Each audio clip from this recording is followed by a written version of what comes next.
I open up the app, and so from here, what would we do?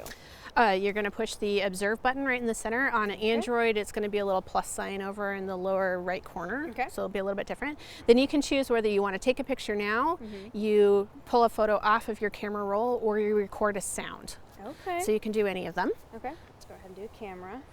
Right. Then it'll bring up your camera, and then you just take your picture. Do I need to be like super close? It's better if you are closer so that you can get it kind of filling the frame. Okay. That just helps with the identification later. Cool. All right, cool. Yep, So then you click use photo. Alrighty. Maybe. Okay. Then it gives you some information that you need to include with your observations. So the date and time and the location, if you're using the app, are put in automatically.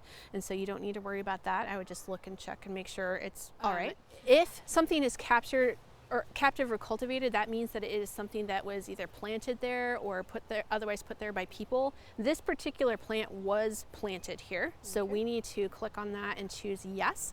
So that tells everyone on iNaturalist that that species didn't get there on its own and that it was moved there by people. Okay. We don't need to worry about projects at all.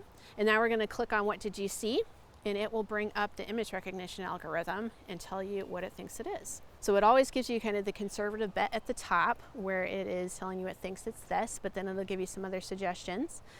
This one is actually green and gold, which is right at the very top, but you can click on the little eye next to it and it will give you more pictures that you can scroll through and give you a little bit more information about what it is, what it looks like, and a map showing you kind of where it's found so that you can compare what your picture looks like to the information on